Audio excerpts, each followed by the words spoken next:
কাপড়টাকে নিয়ে চলে যাওয়া হয়েছে হস্তিনাপুর সাম্রাজ্যের কাছে, এবং সেই হস্তিনাপুর সাম্রাজ্য যখন কাপড় ধরে টানছে তখন হস্তিনাপুর সাম্রাজ্য থেকে বিভিন্ন জিনিস ভেঙে ভেঙে পড়ছে। ঘরের মধ্যে মা শুয়ে আছে, যার সামনে প্রচুর ওষুধ রাখা, কিন্তু সে একাকিত্বেতে ভুগছে। এখানে কিন্তু যেভাবে মা বাচ্চাকে কোলে তুলে দাঁড়িয়ে থাকে সেরকমভাবে কিন্তু বলা হয়েছে যে গাছও কিন্তু আমাদেরকে এভাবেই আগলে রাখে। এবং এখানে কিন্তু ঘুড়ি পদ্ম অর্থাৎ আমাদের উৎসবের সাথে যুক্ত যে জিনিসগুলো সেগুলো দিয়ে কিন্তু ঝাড়টা তৈরি করা হয়েছে। মায়ের মুখটা কিন্তু অনেকটা দুর্গা মায়ের মতো, তাই না? এবং লুকটা অনেকটা রুদ্রাণী সাজের, মানে শিবের যে রুদ্র রূপ সেই রূপের ওপরে বানানো হয়েছে। হ্যালো বন্ধুরা, সবাইকে জগদ্ধাত্রী পুজোর নবমীর অনেক শুভেচ্ছা। চন্দননগরে তো ষষ্ঠী থেকে জগদ্ধাত্রী পুজো শুরু হয়ে যায়, কিন্তু বাংলার বাদবাকি জায়গায় কিন্তু জগদ্ধাত্রী মার নবমীর দিন আসে, অর্থাৎ আজকে কিন্তু এক প্রকার আবার ষষ্ঠীও। তাই চন্দননগর ছেড়ে এবার আমাদের পাড়ি দিয়েছি আমরা আমাদের নিজের জেলার হুগলির আরেকটা জায়গা রিষড়াতে। এই মুহূর্তে আমি দাঁড়িয়ে আছি রিষড়া স্টেশনের একদম সামনে, আর তোমাদের দেখাবো রিষড়ার বিখ্যাত কিছু জগদ্ধাত্রী পুজো। সো রিষড়া থেকে আমি Souvik and we are so basically তোমাদের আজকে একটা জিনিস বলে দিই, সেটা হচ্ছে রিষড়ার পুজো দুটো ভাগে ভাগ হয়। একটা হচ্ছে রিষড়া রেল লাইনের পশ্চিম পাড়, একটা হচ্ছে পূর্ব পাড়। এই ভিডিওতে তোমরা দেখতে পাবে পশ্চিম পাড়ের পুজোগুলো। পশ্চিম পাড়ের পুজোগুলো কিন্তু এই বছর বেশ জনপ্রিয় হয়েছে। তো তোমরা লাস্ট ভিডিওতে দেখেছো পূর্ব পাড়ের পুজোগুলো, এবার রেল লাইনের পশ্চিম পাড়ের পুজোগুলো তোমাদের মধ্যে ভাগ করে নেব। তো ভিডিওটা স্কিপ না করে দেখতে থাকো, আর পুজোগুলোর মধ্যে কোনটা তোমাদের বেশি ভালো লাগলো সেটা কমেন্ট করতে ভুলো না। সে একবারে প্রথম পুজো অঙ্কুরে গিয়ে দেখা হচ্ছে। রিষড়া রেলগেটের পশ্চিম পাড়ে প্রথম পুজো আমাদের পড়ছে হচ্ছে রিষড়া অঙ্কুর কুরুক্ষেত্র বিশ্বরঞ্জন রাজ আর নবকুমার পাল প্রতিমায়। ও চন্দননগর, তো চন্দননগর রিষড়াও কোনো অংশে কম যায় না, ঠিক আছে? সো এই লাইটিংটা কিন্তু তোমরা চৌমাথায় অলরেডি দেখেছো, তারই কিন্তু একটা ছোট ভাইব আমি বলতে পারি। এইখানে কিন্তু রিষড়ায় চলছে অঙ্কুরে। ও হয়ে হয়ে হয়ে কি লাগছে! অঙ্কুরের সামনে কিন্তু খুব সুন্দর একটা প্রজেকশন চলছে মহাভারতের। ওদের এই বছরের ভাবনা অনুযায়ী, যেরকম ওদের ভাবনা এই বছর কুরুক্ষেত্র। ওয়াও, এখানে এন্ট্রিতে যে লাইটিংটা করেছে ওটা অসাধারণ লাগছে। ওয়াও, আহা হা, এক্স্যাক্টলি ওয়াও, পুরো মণ্ডপটা কিন্তু দুর্দান্ত দেখতে লাগছে। এবং স্টার্টিংয়েই আমরা কিন্তু দেখতে পাচ্ছি সেই যে পাশা খেলার যে মুহূর্তটা সেইটা, এবং সেই পাশা খেলার পাশেই কিন্তু এই যে দ্রৌপদীর একটা বিশাল বড় অবয়ব মূর্তি রাখা রয়েছে, যেটাকে লোহা এবং কাপড় দিয়ে করা হয়েছে, দেখতে কিন্তু দারুণ লাগছে। এবং সেই অবয়ব মূর্তিটাকে এই কাপড় জড়িয়ে দেওয়া হয়েছে, এবং সেই কাপড়টাকে নিয়ে চলে যাওয়া হয়েছে হস্তিনাপুর সাম্রাজ্যের কাছে। এবং সেই হস্তিনাপুর সাম্রাজ্য যখন কাপড় ধরে টানছে তখন হস্তিনাপুর সাম্রাজ্য থেকে বিভিন্ন জিনিস ভেঙে ভেঙে পড়ছে, এই অংশে ভেঙে ভেঙে পড়ছে। তো এইটা হচ্ছে কিন্তু হস্তিনাপুর সাম্রাজ্যকে বোঝানো হয়েছে এই বড় যে স্তম্ভটা দেখছো এটা দিয়ে। এবং সেখান থেকে যখন তারা দ্রৌপদীর বস্ত্রহরণ করছে তখন কিন্তু এই যে হস্তিনাপুরের সাম্রাজ্য সেটা কিন্তু ভেঙে ভেঙে পড়ছে। সো বেসিক্যালি বিষয়টা কিন্তু খুব ক্লিয়ার যে যখন যখন এই সমাজে নারীর অসম্মান হয় তখন তখন এরম সাম্রাজ্য সেটা কিন্তু ভেঙে পড়ে বা সভ্যতার অবসান ঘটে। ব্যাকগ্রাউন্ডে কিন্তু যে টোনটা চলছে, ব্যাকগ্রাউন্ডটা চলছে, ওটা কিন্তু বেশ সুন্দর লাগছে, অপূর্ব লাগছে। এগেন আমরা এখানে দেখতে পাচ্ছি যে তোমার বিশাল বড় একটা সাম্রাজ্যকে দেখানো হয়েছে, তার উপরে রয়েছে একটা বিশাল বড় সিংহাসন। সেই সিংহাসনে কিন্তু এই ছোট ছোট চেয়ারগুলো পৌঁছানোর চেষ্টা করছে, অপূর্ব। আমরা কিন্তু এই মুহূর্তে মূল যে মণ্ডপ সেখানে প্রবেশ করছি, এবং মূল মণ্ডপের এন্ট্রান্সটাকে ওরা খুব সুন্দর করে করেছে, আমি যেটা দেখতে পাচ্ছি। অপূর্ব অপূর্ব অপূর্ব, জাস্ট ফাটাফাটি, কিছু বলার জায়গায় রাখছে। দুর্দান্ত দুর্দান্ত। यदा यदा हि धर्मस्य ग्लानिर्भवति भारत। সো বেসিক্যালি ওই জিনিসটাই খুব সুন্দর করে তুলে ধরেছে। আর এই পুরো সাইডটাতে কিন্তু তোমরা যদি দেখো তাহলে মহাভারতের বিভিন্ন মুমেন্টসকে কিন্তু পটচিত্রের মাধ্যমে ওরা তুলে ধরেছে, যা দেখতে কিন্তু অপূর্ব লাগছে পুরো এই জায়গাটা। ওয়াও, নবকুমার পালের অসম্ভব সুন্দর একটা প্রতিমা, যেখানে কিন্তু মা সিংহাসনে বসে আছে, দেখতে দুর্দান্ত লাগছে। মায়ের মুখটা এতটা স্নেহ ভরা, মানে খুব সুন্দর লাগে। সো এই মুহূর্তে আমরা চলে এসেছি রবীন্দ্র সরণি জগদ্ধাত্রী পুজো রিষড়া। ওয়াও, জাস্ট মণ্ডপটা দেখো, ও হো হো। বেসিক্যালি সামনে এই তারগুলো চলে আসা তো অড লাগছে না? হ্যাঁ, বাট কাজটা অসাধারণ অসাধারণ, আলোর যে খেলা সেটাই মণ্ডপে ঢুকে প্রথমেই চোখে পড়ে। Yes yes yes yes. এবং এই কাজটা অনেকটা গৌরাঙ্গ কুইল্লার একটা টাচ রয়েছে কাজের মধ্যে, একদম ওই সেই সুতোর কাজ, একদম রিবনের ইয়েস ইয়েস। দেখেছি এখানেও দেখছি, এখানেও একদম দেখতে পাচ্ছি। চলো ভেতরে যাওয়া যাক। এইখানে কিন্তু এই ভেতরের এই জায়গাটা, ওয়াও, উপরের যে জিনিসটা তোমরা জাস্ট দেখো, কি সুন্দর লাগছে। এবং আমি যদি জুম করে দেখাই, তার সিলিংটার মধ্যে ওই যে পদ্ম ফুলের কড়ির ব্যাপারটা রয়েছে, ওই ব্যাপারটা করা হয়েছে। তার সাথে কিন্তু এরকম ডুম ডুম লাইট টাইপের দিয়ে বেশ সুন্দর। চন্দননগরের মতো ঋষার মায়েরও মুখ কিন্তু বেশ গোল হয় এবং এখানেও সাজ একটা অন্যরকম হয় বটে, তবে উচ্চতাটা অবশ্যই চন্দননগরের ন্যায় নয়। হ্যাঁ, তার বাইরে কিন্তু মাতৃ প্রতিমার গঠনগত বিষয়টা কিন্তু চন্দননগরের সাথে বেশ মিল পাবে তোমরা। কোরাস মাটির টানে কুড়ে ঘর মতো রয়েছে আর কি, কুড়ে ঘরের ওপরে এই আলপনা দিয়ে, ও ওয়াও, আর কিছু বলার নেই। একটা দুর্দান্ত থিম ভেবেছে ওরা। এন্ট্রান্সে আমি দেখতে পাচ্ছি এরকম লাঙ্গলের যে হয় না, ওই ডিজাইনগুলোকে খড় দিয়ে ক্রিয়েট করেছে। এবং এখানে কিন্তু জন্ম মোদের মাটিতে, এই মাটির প্রতি সার্থকতা, এই বিভিন্ন বিষয়গুলো দিয়ে কিন্তু এই ওয়ালগুলোকে সাজিয়েছে আর কি, দুপাশের ওয়ালগুলোকে। এবং যখন এইখানে এসে পৌঁছচ্ছি, এখানেও কিন্তু ওই যে ধান গাছের যে বিভিন্ন আর কি বিষয়গুলো রয়েছে, সেগুলোকে কিন্তু ওরা এই জায়গাটাতে খুব সুন্দর করে তুলে ধরেছে। ওয়াও, বেশ সুন্দর লাগছে। অ্যাকচুয়ালি সামো এই জায়গাটাতে একটু লাইটসের দরকার ছিল, এই জায়গাটার লাইটসটা একটু কম আছে। থার্ড লেয়ারের ওপরে কিন্তু এইভাবে কৃষকরা বিভিন্ন যে চাষের যে ধাপ বেয়ে বেয়ে ওপরে উঠে বিভিন্নভাবে যে ফসল ফলায়, সেই বিষয়টাকে কিন্তু তুলে ধরা হয়েছে। এই দিকেও কিন্তু খুব অসাধারণ লাগছে আর কি পুরো বিষয়টা। তার পরবর্তী অংশে কিন্তু এইখানে যেটা দেখা যাচ্ছে, সেটাও দেখতে কিন্তু বেশ সুন্দর লাগছে। আর এই ওপরেও ওরা একটা কুড়ে ঘরের মতো জিনিস করেছে, যেটা কিন্তু বেশ ভালো আর কি। এইখানেও কিন্তু আমরা দেখতে পাচ্ছি বেশ সুন্দর করে এই ওপরে একটা লেয়ার মতো করা হয়েছে, সেই লেয়ারটার পাশে সামনে এই জিনিসটা করা হয়েছে আর কি, যেখানে কৃষকদের বিভিন্ন মুভমেন্টসগুলোকে আর কি দেখানো হয়েছে পুরো ব্যাপারটা।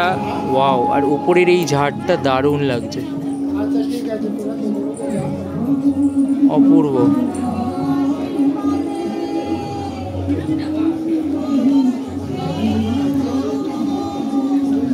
এই মুহূর্তে কিন্তু চলে এলাম মায়ের সামনে। মায়ের মূর্তিটা কিন্তু বেশ মিষ্টি, ছোটোর মধ্যে চোখগুলো টানা টানা। রিষড়া মোরপুকুর ব্যায়াম সমিতি আমরা কিন্তু চলে এলাম, এবং এই পুজোটাও কিন্তু রিষড়ার বুকে একটা জনপ্রিয় পুজো। তো চলো যাই ভেতরে, দেখাই তোমাদেরকে ওদের এই বছরের ভাবনা। এখানে কিন্তু মা, অর্থাৎ বয়সকালে মা বাবাদের যে আমরা অনেকটা দূরে করে দিই, সেই বিষয়টাকে কিন্তু এখানে আবার ভাবনা করা হয়েছে। এবং আমরা কিন্তু আস্তে আস্তে মূল যে মণ্ডপ আছে, সেই মণ্ডপে এবার প্রবেশ করব। ও ওয়াও, এখানে কিন্তু সেই প্রথমে বিভিন্ন রকম টেলিফোনগুলো রাখা রয়েছে। রাখার রিজন হচ্ছে আজকালকার দিনে কিন্তু টেলিফোনের মাধ্যমেই সন্তান আর মা বাবার কথা হয়, তার বাইরে কিন্তু হয় না। তো সেই বিষয়টাকে কিন্তু ওরা এখানে খুব সুন্দরভাবে পোর্ট্রে করেছে, যখন চারিদিকে কিন্তু এরকম ধরনের টেলিফোনস ঝুলছে আর কি। ওহো, অসাধারণ। আর ঠিক এই জায়গায় দেখা যাচ্ছে যে মা যারা, তারা কিন্তু বন্দি আদতে, ঠিক আছে, একটা খাঁচার মধ্যে বন্দি আছে। ঠিক এই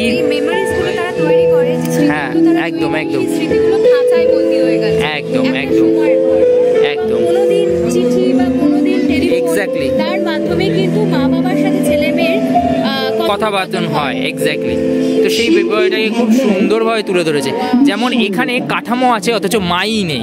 আসলে মা বাবাদের যে একাকিত্ব, সেই একাকিত্বটা যে চিঠির মধ্যে দিয়েই সীমাবদ্ধ হয়ে গেছে, সেইটা কিন্তু এখানে খুব সুন্দর করে তুলে ধরা রয়েছে। ওপরে যে চালচিত্র রয়েছে এবং বিশাল বড় যে টেলিফোন, যেটা আমাদের ঐতিহ্য, এবং তার সাথে যে আরাম কেদারা, অর্থাৎ বোঝানো হয়েছে বাবারা, মায়েরা আমাদের থেকে যতই বড়লোক হোক না কেন এই সমাজে, তারা কিন্তু আস্তে আস্তে সেই একাকিত্বের সঙ্গী হয়ে পড়ে। অর্থাৎ এখানে বলা হয়েছে 7 মহলা প্রাসাদ এখন শূন্য, সেখান দিয়ে কিন্তু একটা বিরাট বড় মেসেজ আমাদের কাছে পরিষ্কার হয়ে গেছে।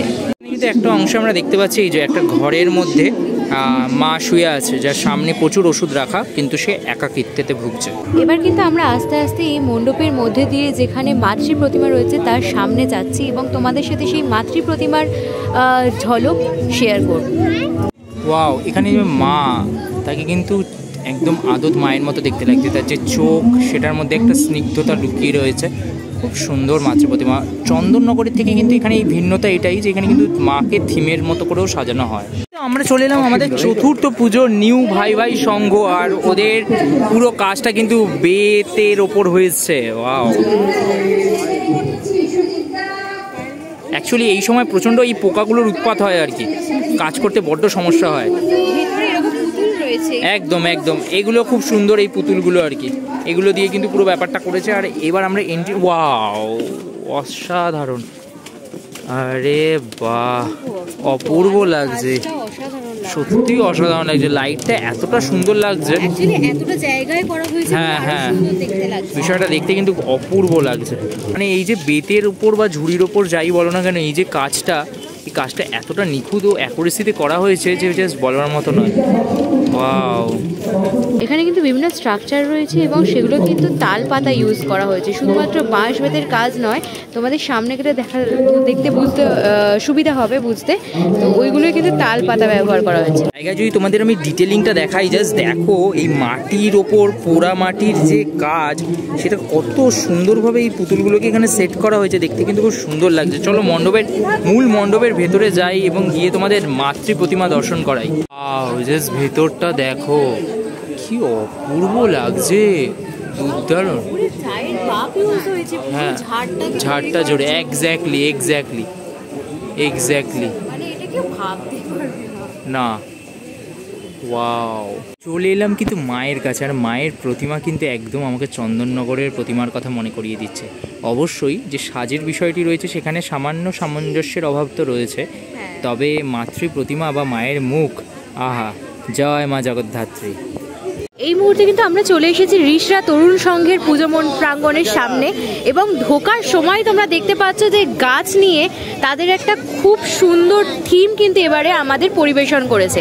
এখানে কিন্তু গাছের দুটো হাত রয়েছে গাছ দিয়ে তৈরি, এবং তার মধ্যে গাছ রয়েছে, এবং এখানে কিন্তু যেভাবে মা বাচ্চাকে কোলে তুলে দাঁড়িয়ে থাকে সেরকম ভাবে কিন্তু বলা হয়েছে যে গাছও কিন্তু আমাদেরকে এভাবেই আগলে রাখে। এবার চলো আমরা একটু ভেতরে ঢুকি। ভেতরে ঢোকার সঙ্গে সঙ্গে কিন্তু একটা অদ্ভুত অ্যাটমসফিয়ার আমরা ফিল করতে পারবো, মানে ভেতরটায় অদ্ভুত একটা শান্তি এবং এত সুন্দর আলোর কাজ। তোমরা দেখতে পাচ্ছ যে পুরো মণ্ডপটা জুড়ে কিন্তু আলোর কাজ। ওয়াও, উপরের যে রয়েছে যে সিলিংটা, সেই সিলিংটাতেও কিন্তু অভূতপূর্ব একটা আলোর কাজ রয়েছে, এবং চারদিকটা পুরোপুরি চারদিকটা কিন্তু গাছে ভর্তি, নানা রকমের গাছ রয়েছে। তোমরা এখানে আসলে পুরো মণ্ডপটা ঘুরে দেখতে পারবে। এখানে পাম ট্রি রয়েছে, এখানে নানা রকমের পাতাবাহারি গাছ রয়েছে বিভিন্ন রকমের, আর তার উপরে যখন আলো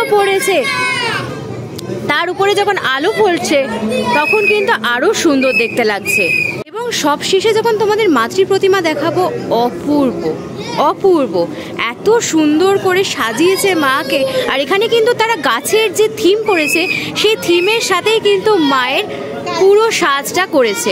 মায়ের ত্রিনয়নটা কিন্তু দেখতে পারবে 3D আর্টে করা হয়েছে, এবং মায়ের যে সবুজ সাজ সেটা অপূর্ব লাগছে।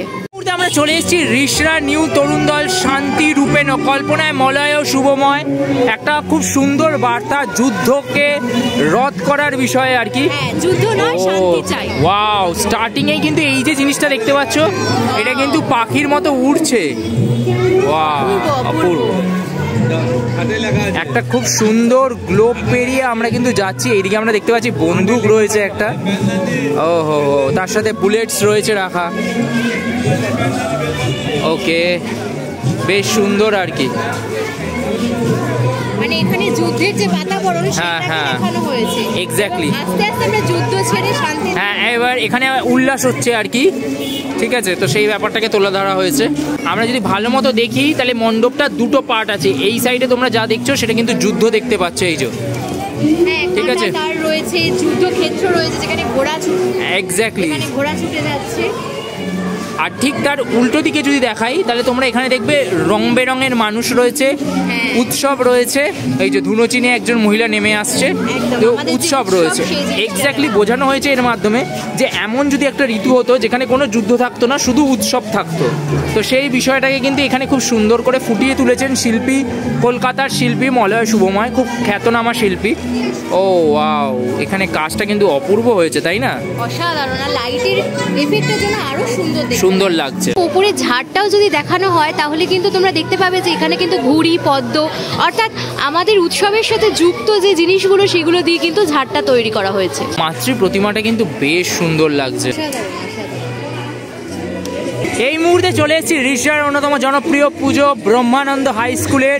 আর ইয়া বড় একটা কিন্তু তোমার এটা হ্যাঁ ওয়েস্টার্ন একটা প্রাসাদ টাইপের বানানো হয়েছে, যার পেছন দিয়ে এরকম কিন্তু লেজার শো চলছে চারিদিক দিয়ে, আর একটা লাইটের খেলা তো পুরো মণ্ডপটা জুড়েই চলছে।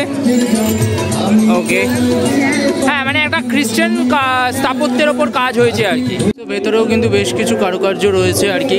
একটা খ্রিস্টান স্থাপত্যর ভেতরে কিন্তু ভারতীয় একটা সেন্স রাখা রয়েছে। আই থিঙ্ক এটা খুব দরকার ছিল। একদম ওয়েস্টার্ন হয় ভেতরে কিন্তু আমাদের একদম একদম আমাদের নিজস্বতার বজায় রেখেছে। অবশ্যই এখানে কিন্তু বিভিন্ন থিমের জগদ্ধাত্রী প্রতিমা তোমরা দেখতে পাবে, মানে চন্দননগরের থেকে খানিকটা ভিন্ন, এবং এখানেও কিন্তু সেটা দেখা যাচ্ছে। মায়ের মুখটা কিন্তু অনেকটা দুর্গা মায়ের মতো, তাই না? এবং লুকটা অনেকটা রুদ্রাণী সাজের, মানে শিবের যে রুদ্র রূপ সেই রূপের ওপরে বানানো হয়েছে। সো বেসিক্যালি বন্ধুরা তোমাদের সাথে ভাগ করে নিলাম কিন্তু রিষড়ার পশ্চিম পাড়ের পুজোগুলো। আশা করি তোমাদের কিন্তু পুজোগুলো দেখে ভালো। পোকা, শ্যামা পোকা বড্ড জ্বালাচ্ছে এই বছর, মানে ভিডিও করতে পারছি না, এত শ্যামা পোকার উৎপাত। তো যাই হোক, তো ভিডিওগুলো ভালো লাগলে অবশ্যই কমেন্ট করে জানিও আর পাশে থেকো।